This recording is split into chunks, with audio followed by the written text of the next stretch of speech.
ഇപ്പോൾ എൻ്റെ മകനും ഈ ന്യൂജൻ സിനിമയുടെ ഒരു ഭാഗമാണ്. യഥാർത്ഥത്തിൽ മലയാളത്തിലെ ആദ്യത്തെ സിനിമ എടുത്ത JC ഡാനിയൽ ആ സിനിമ എടുക്കുമ്പം എൻ്റെ മോനെക്കാട്ട് 4 വയസ്സ് പ്രായം കുറവായിരുന്നു. അതുപോലെ തന്നെ ഭാസ്കരൻ മാസ്റ്റർ മലയാളത്തിലെ ആദ്യത്തെ നാഷണൽ അവാർഡ് വാങ്ങിച്ച നീലക്കുയിൽ എന്നുള്ള സിനിമ ഭാസ്കരൻ മാസ്റ്റർ സംവിധാനം ചെയ്യുമ്പം എൻ്റെ മകനേക്കാളും 7 വയസ്സ് പ്രായം കുറവായിരുന്നു. അപ്പോൾ എല്ലാ കാലഘട്ടത്തിലും ഈ യങ്സ്റ്റേഴ്സിൻ്റെ ഒരു പ്രവാഹം മലയാള സിനിമയിലുണ്ട്. KG ജോർജ് മലയാള സിനിമയിൽ ആദ്യത്തെ സിനിമ എടുക്കുമ്പോൾ 30 വയസ്സായിരുന്നു അദ്ദേഹത്തിൻ്റെ പ്രായം. ഇത് കാലങ്ങളിലുണ്ട്. പിന്നെ ഇപ്പോഴത്തെ ഒരു പുതിയ സിനിമ ട്രെൻഡ് എന്ന് പറയുന്നത് അവർക്ക് വളരെ ഫ്ലെക്സിബിളാണ് ഇപ്പോൾ സിനിമ. കാര്യം എന്ന് വെച്ചാൽ എക്യുപ്മെൻറ്റിൻ്റെ കാര്യത്തിലാണെങ്കിലും ഷൂട്ടിങ്ങിൻ്റെ പ്രോസസ്സിങ്ങിൻ്റെ കാര്യത്തിൽ എല്ലാത്തിലാണെങ്കിലും പഴയ പോലെ ഒരു റെസ്ട്രിക്ഷൻ ഒന്നുമില്ല. പണ്ടൊക്കെ ആണെങ്കിൽ ഞാൻ നേരത്തെ പറഞ്ഞ പോലെ ഒരു സീൻ എടുത്തു കഴിഞ്ഞാൽ അത് പ്രോസസ്സ് ചെയ്ത് വരാനായിട്ട് 2-3 ദിവസം ഇപ്പോൾ വളരെ ഈസി ആയിട്ട് ചെയ്യാൻ പറ്റുന്നുണ്ട്.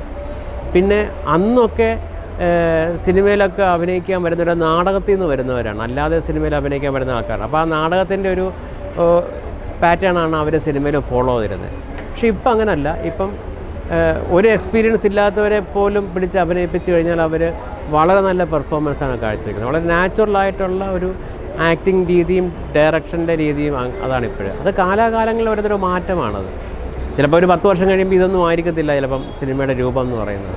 അപ്പോൾ നമ്മൾ ഇന്നത്തെയും കൂടെ കമ്പയർ ചെയ്യേണ്ട ഒരു കാര്യമില്ല. കാര്യം ഇപ്പം ഞാൻ ഇവിടെ വെച്ചിട്ടുണ്ടെങ്കിൽ സത്യൻ്റെ ഈ ഫോട്ടോസ് എന്ന് പറയുന്നത് മലയാളത്തിലെ വളരെ പ്രശസ്തങ്ങളായ നോവലുകളും നാടകങ്ങളും സിനിമയാക്കിയതാണ്.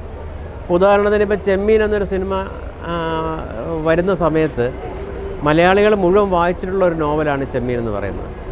എല്ലാവർക്കും അറിയാം സിനിമയുടെ അവസാനം പനിക്കുട്ടിയും കറുത്തമ്മയും മരിക്കും എന്നുള്ളത്. അത് അറിഞ്ഞുകൊണ്ടാണ് അവർ സിനിമയ്ക്ക് പോകുന്നത്. അപ്പോൾ അന്നത്തെ കാലഘട്ടം അതായിരുന്നു. ഇപ്പോൾ അതല്ല. ഇപ്പോൾ ഒരു ചെറിയ ത്രെഡ് പോലും സിനിമയാക്കാനുള്ള കഴിവുള്ളവരാണ് ഇവർ. അപ്പോൾ അതുകൊണ്ട് അവർക്ക് ഒരു പ്രത്യേകിച്ചൊരു ഉപദേശമൊന്നും കൊടുക്കേണ്ട കാര്യമില്ല. എല്ലാവർക്കും അവരുടെ നല്ലതാണ്. പിന്നെ കമ്പയർ ചെയ്യേണ്ട ഒരു ആവശ്യം ഉണ്ടെന്ന് എനിക്ക് തോന്നിയില്ല പഴയത് ഇതുമായിട്ട്. അത് ആ കാലഘട്ടത്തിൻ്റെ ഒരു ചേഞ്ചാണ്.